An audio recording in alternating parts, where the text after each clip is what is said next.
And we've been doing this for sort of 5 years now. And pretty much all our vision revolves around is taking everything that happens in San Francisco companies and then depositing it into Europe.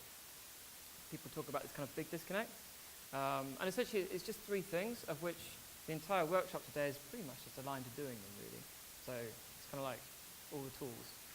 The first thing is just how to find great people, and interestingly, how to fire great people is a really hard problem people have in Europe. Second thing is all the tools you need to build great products, how you ship things at 5 times the speed, how all these unicorn things are born.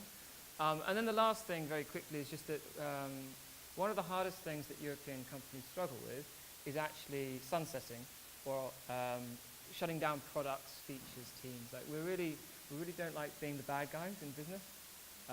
And that's around people and process and things like this. So what we sometimes do, and we get called in to do a lot, is we go in and we listen to customers, we listen to companies, and we say, right, here's some tools, you can use these right now, and you can figure out whether this thing should still be existing. And teams themselves can decide whether to keep them, which is quite a novel and slightly scary thing. But it's a lot of what we've done over the last couple of years. And so today what we're going to do is we're going to go through a series of workshops where we're going to play a game, learn some rules, and then I'm going to give you a way of taking something back to your companies, which you can then experiment and test with, okay? And everyone can do this, I promise. This is like beginner grade stuff, you're going to love it. And hopefully it won't be, hopefully it will always be something new.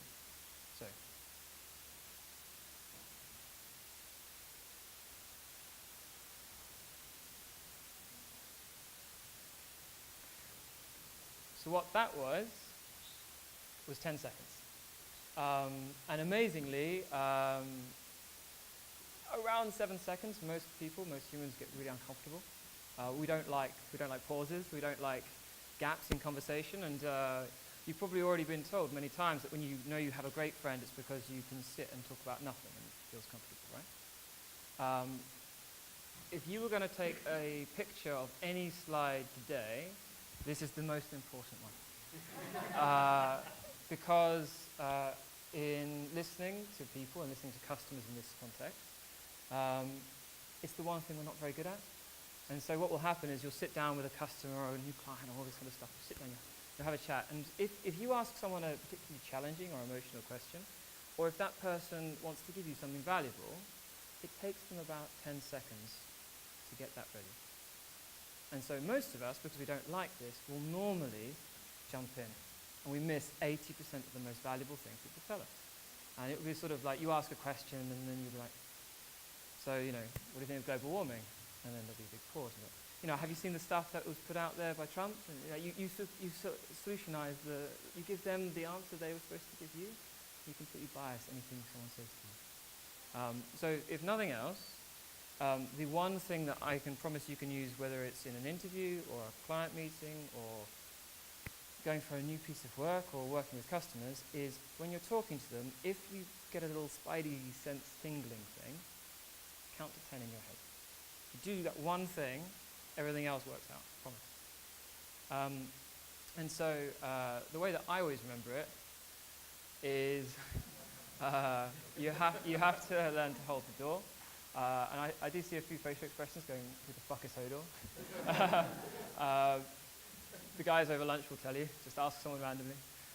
This is the easiest way that you can remember that the most important conversation you're having is one where you do least talking. And again, for reference, if you want to learn something about someone, the ratio of that conversation should normally be around 70-30.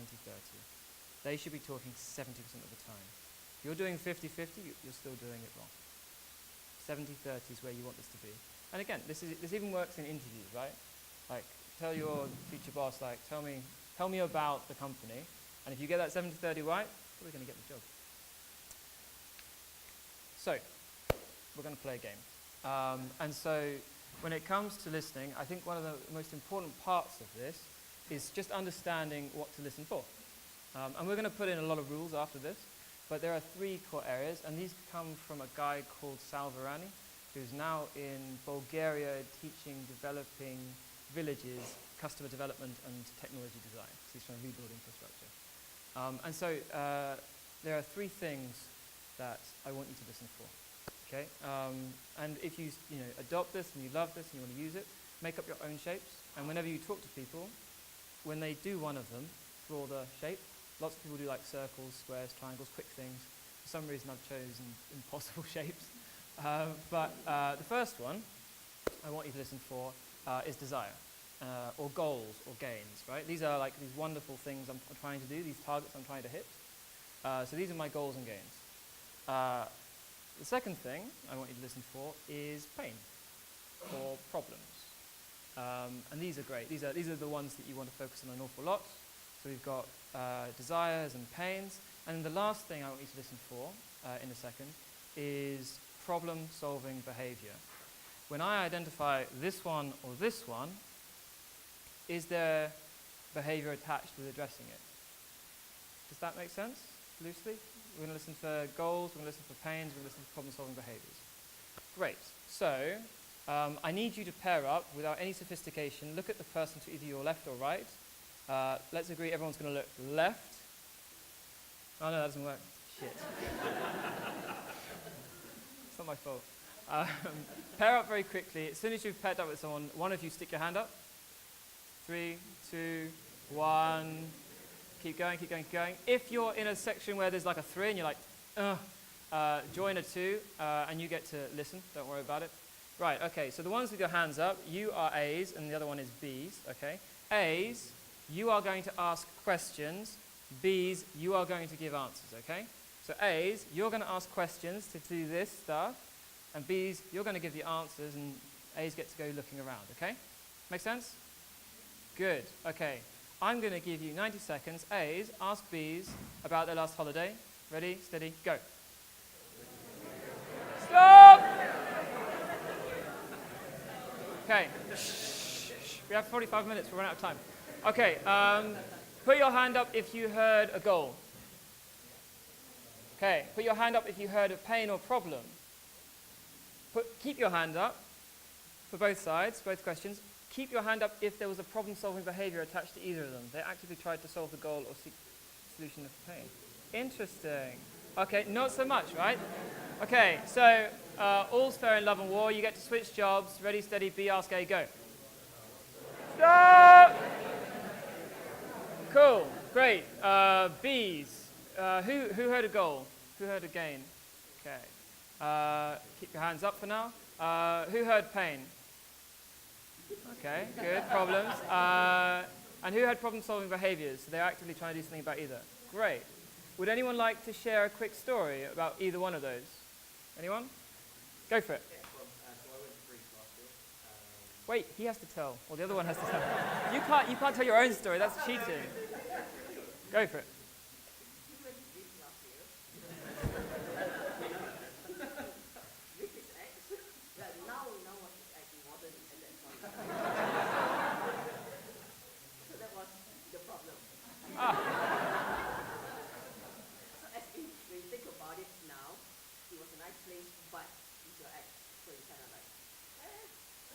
Good. Okay. I would go further, but I'm not going to.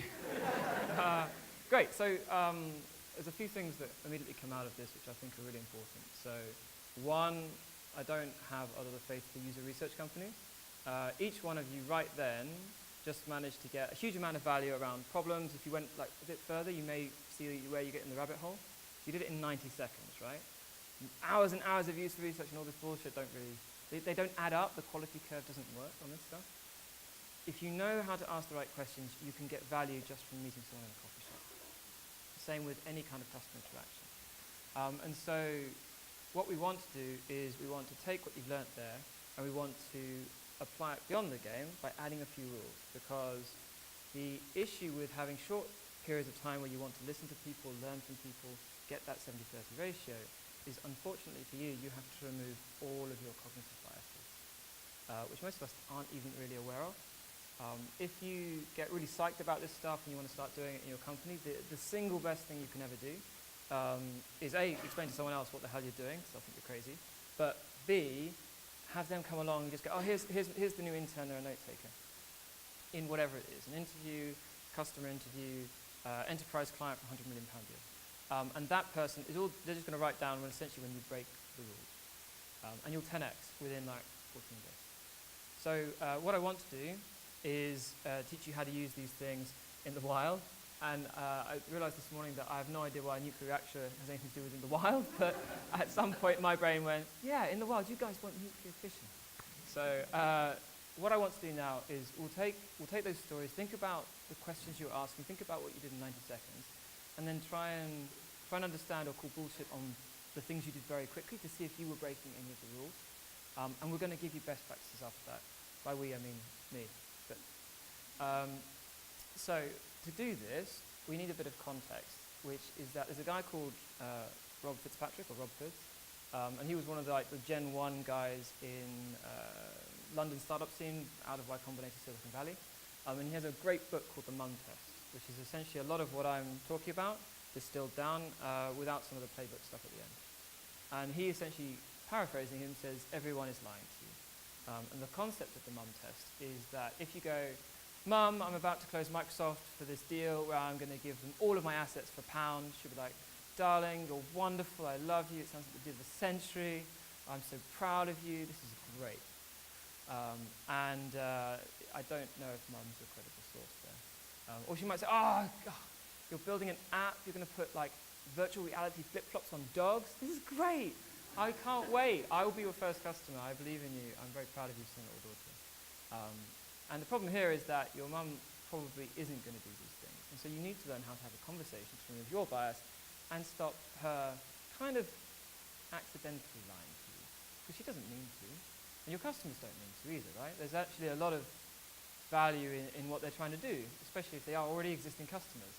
But they can't help it. And so what we're going to do is explain the rules, and if you have the rules, then as long as you don't break them, you can get immeasurable value. And so the first one, and this is probably the golden rule, is the future.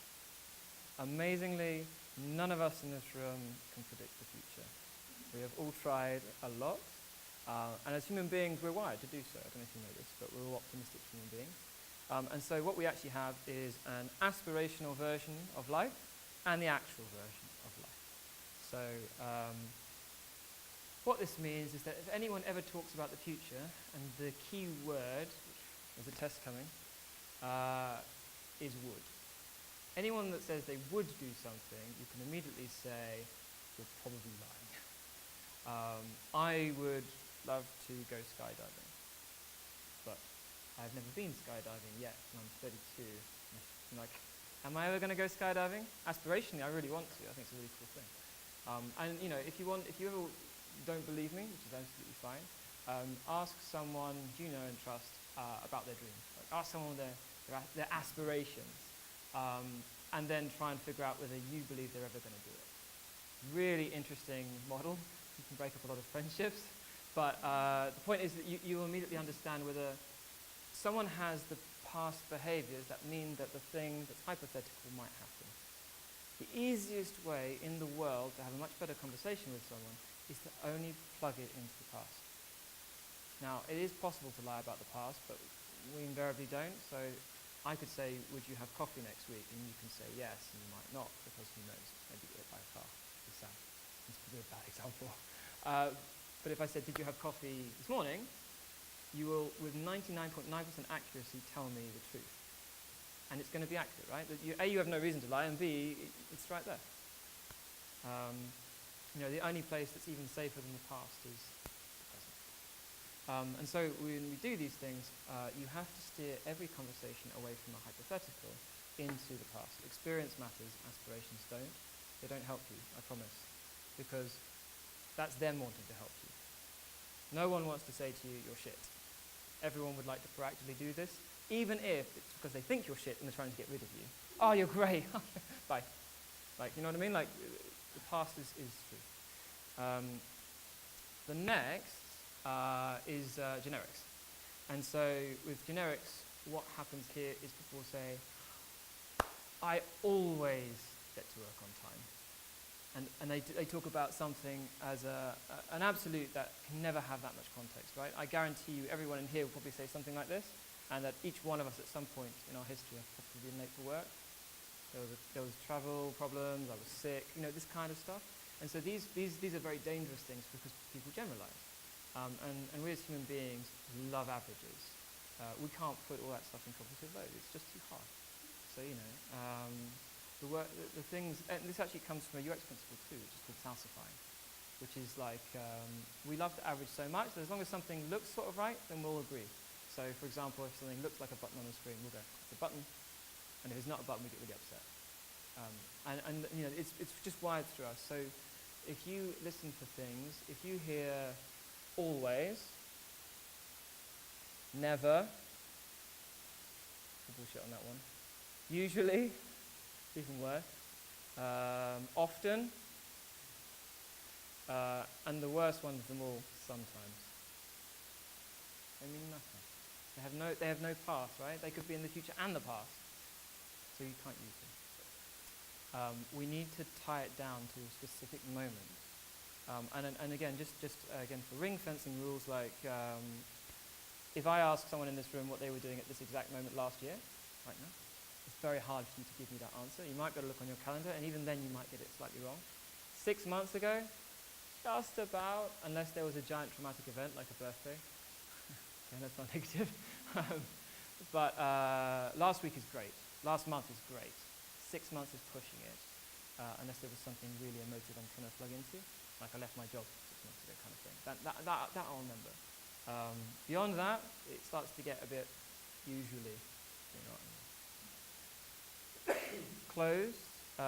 This is really about the 70-30 rule. So if you ask someone a closed question, normally they can answer it with a single word. The most common closed question is one where the answer is either yes or no. And these really suck because you didn't actually learn anything, really. That doesn't tell you the piece around it. You have no context. They might just be trying to get rid of you again, right? So you have to ask open questions. And again, this probably comes back to the second most important thing, which is that if you get this right, people will tell you stories. Just like you guys did in 90 seconds. Everyone immediately had a story in 90 seconds. If you can get that in any context you're looking for, customer interview, enterprise client, pre-sales, customer service, if you're doing that, stories are magical things because they're plugged into all the bits that matter to me, especially in my past.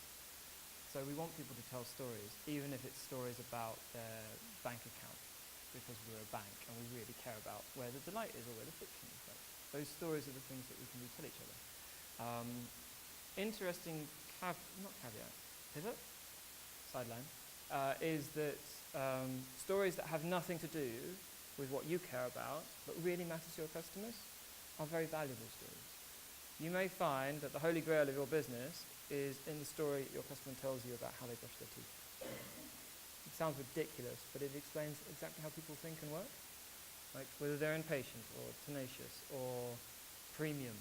All this kind of stuff comes in stories because those are how we kind of explain to other people. If you want to recommend something to someone, you need to tell them a story. This is a naughty one, which actually goes on both sides. This could be a question or an answer, depending on the structure of the thing. Praise does not help anyone. You are fantastic at doing this. It has no action around it. It's just a statement of fact. Like it doesn't give you anything. Praise doesn't help you. If they say you're great or you say something's great, there's no behaviours in it. It's an opinion. It doesn't work. We need to stay in the experience stuff. And I'll give examples of some of these things. So I know praise is a bit of a weird one for people, but there's a good one. You'd be like, yes, might have done that. Leading is the last, I think, of these kind of rules that you can look at. And so leading questions are ones where you push people to give you the answer you think that you want. It's called confirmation bias. And if you ever want to make your head spin, as I do occasionally on Friday nights in the pub, there's a section in Wikipedia called cognitive bias. There's about 58. You can learn them all, and you can realize there's even bias, and that just messes with your head. Which is that I know that I'm doing this, and so I'm not going to do this, but in not doing this, I do this. This sucks. So the opposite of a leading question is a bit like an open question. As long as they can choose where the conversation goes, you're probably not leading it. And that goes back to the follow the stories, don't follow your path. If you want to know whether people are happy with their bank account or not, don't start with, tell me about the happiness of your bank account. How happy are you from 1 to 10? This is very leading, right? I've structured everything, and I even used the word happy, which means I'm already positioning them into a positive statement.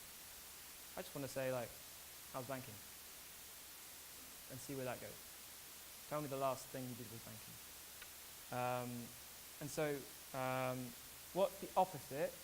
This is another kind of take a picture slide that might be useful, which is if you can make sure that the things you do, the conversations you have, are past tense, open, experience-based, definitive, as in a time, stories, and you just keep trying to reproduce that, you'll win. Just what you were doing over 90 seconds, doing that with these things in your head, you should be good. I promise. It's not so challenging either. I know it's a bit of a head fuck, but once you get into the habit of it, you'll find it's really annoying if you're doing it to all your friends. And you're like, I'm learning.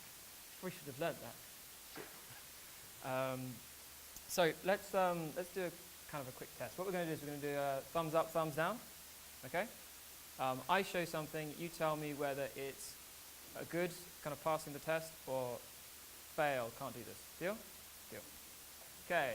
I would love to buy this product. Thumbs up, thumbs down. Everyone says thumbs down. Yeah, it's got the W word that we can't use. And just to be clear, we can change this to would, could, should, will. All in they don't count, right? Sure, I've done this before. Thumbs up, thumbs down. 50-50. I'm a pain in the ass, it's amber.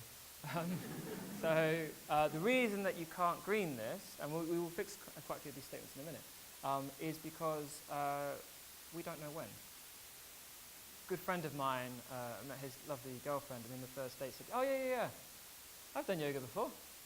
To which she then bought him an intermediate yoga course and went on it with him. And he had done it before, 5 years before, once. So he got the girl, and now he's pretty good at yoga. But you can't do this. You need that definitive point we talked about in time. Tell me about the last time you did this. Good or bad? Amber. Same. Oops. Sorry, microphone man. Same as that. The last time, we don't know when, right? You can ask this question, but we need some context around it. So you can do this, and the questions can be asked, but you must qualify. Otherwise, you don't know if you've just got the worst thing in the universe, which is a false positive. Because again, you don't know if they're trying to get rid of you. And if they're trying to get rid of you and you ask the right questions, you still get all the value. It's like, screw you, customer. But don't. I would like to use this. It looks great. Sad face. Yeah. We don't. There's a way of cheating this one. We can get this back to good. But correct. It's both praise and hypothetical. So it's just someone that doesn't add any value to this conversation. We released our award-winning app. Want to see? Yeah. This is my evil question. So this is you both leading the customer and offering self-praise, which is like, I'll throw heavy things at you. So let's throw some sticky tape around these, and let me double check. Depending on how I swear now, depends on how we're doing on time. We're doing okay. We're doing this well. I would love to try this product, buy this product. This would be fine, right? Remember we talked about how present is the only thing that overrules past? If someone will proactively in the exchange give you currency or value, that's like that, that's so tangible that you can't deny it, that it can break the rules. And so if you meet a client and they will immediately sign that day on the contract, if they give you their credit card number and say, this is so good, just take the money, then that's valid, that's okay. They don't control that, they don't know that you're playing a test on them. This is great. If you don't have that, all the woulds, could, shoulds and do's don't count. Sure, I've done this before. We can fix it. As long as they've got the context piece, we're good. How did you do this last time? When did you do this last time? Oh, interesting. What did you do? The other thing that I would suggest is if you're wanting to add more value to this, or if you're finding that you don't get your 70/30 all the time, oh, interesting. It's pretty much the best thing in the world you can say to a human being. Or, tell me more. Or even just, or if you want to be really mean, you could actually count to 10 in your head, and then they'll just feel so uncomfortable, they'll keep going. But it depends on who you're talking to. But yeah, saying non-committal affirming statements is the easiest way for you to say less. And yeah, so like it also works in the whole couple thing. Like, interesting. And now you're going to be called out on that. There you go. Strata got caught on that. I would like to use this. It looks great. I'm trying to solve this problem right now. Much better, right? So this is the solution. This is like an aspirational. This is, I'm proactively doing a thing now around that job, around that context, around what my company does. They don't have to need your solution. You just need to know that contextually this is valuable enough that we have problem-solving behaviors. So again, it's the now. And again, look, I'm trying to find something to do this right now in that context. If you say I've released our award-winning app, I still throw headphones at you. Cannot fix this. Bad. Yes. Normally this is what salespeople do, and they intrinsically are wired to do it. It's very hard for them to know how to not sell. This is just a very egregious example. So always good note-taking person with salesperson to say salesperson, 80% of what you just learned is invalid. Also in brackets, sometimes the CEO.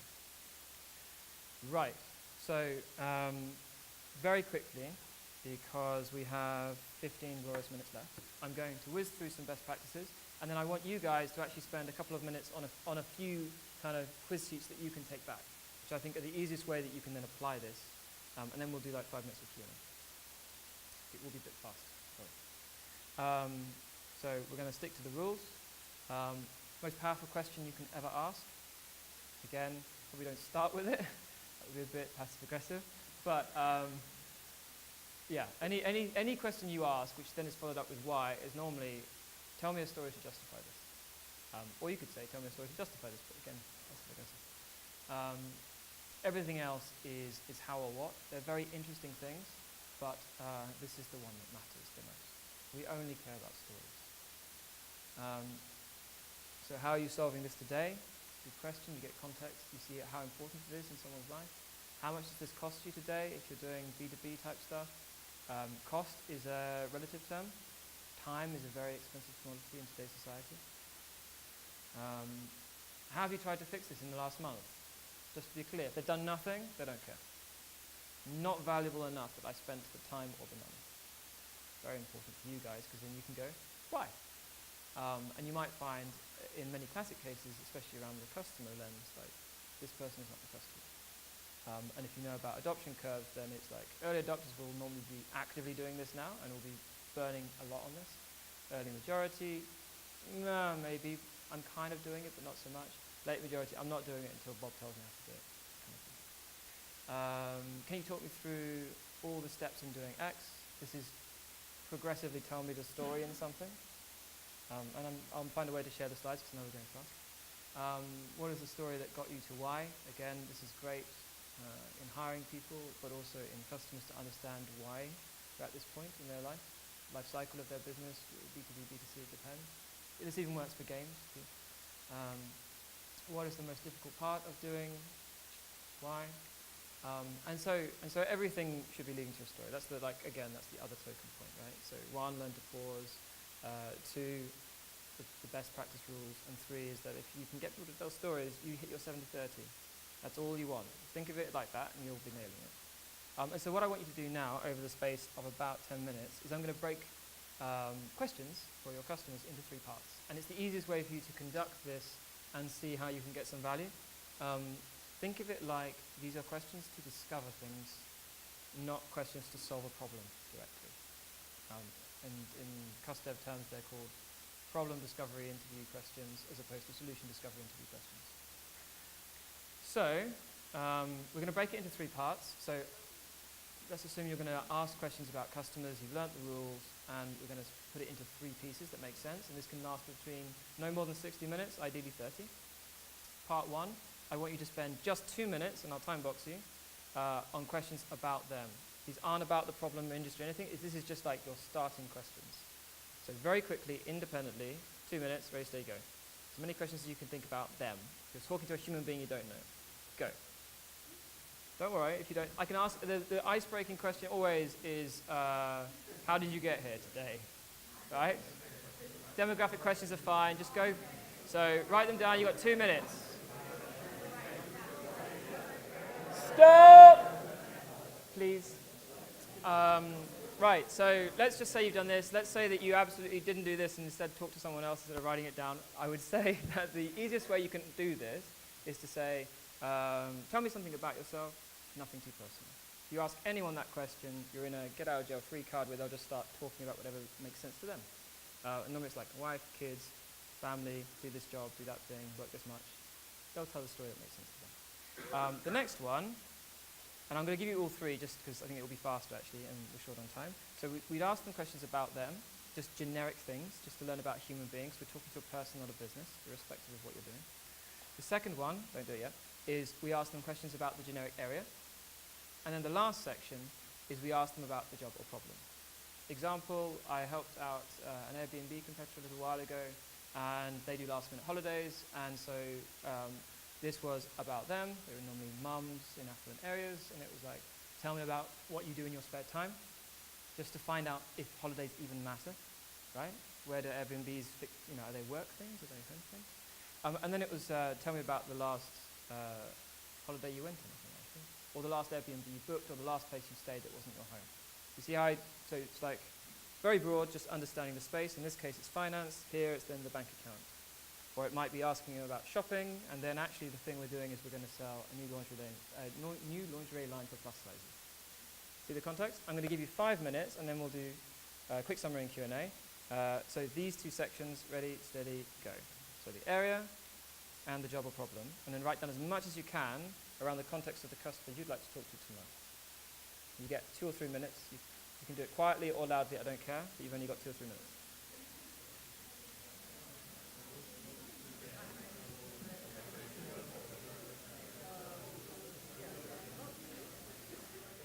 Thank you very much. So, I will very quickly do a summary, explain why I promise this is very valuable, and then we'll do a quick bit of Q&A, okay? So, I would definitely suggest whatever you've just written down, you check with someone over lunch, even if they didn't go into the workshop, just see what they do. We each told individual stories. We did it very quickly with people we might not know. We did it for 90 seconds. We all learned something super fast. We then learned a few rules around how to maybe have those better conversations. And theoretically, just now, we also wrote our own beginnings of our little playbooks of stories. If you like, you are more than welcome to ping me an email and say, James, I don't believe you send me an example of one of these 3-section things, and I promise to do it. Just through doing this in the last 12 months, with one company over 3 months, they were a SME, a little SME of around about 50 people, and over 3 months we doubled the number of customers. So just through doing this, and everyone in the business did it. Just through doing this, we were in a struggling startup about 2 years ago, and 90% of their customers churned, they left. And we got that down from 90% to 60% by doing this with the CEO, and we did that in 14 days. So this stuff, if you take it seriously, I'm more than happy to share as many examples as you like. This stuff is very valuable, and anyone can do it, I promise. Thank you very much.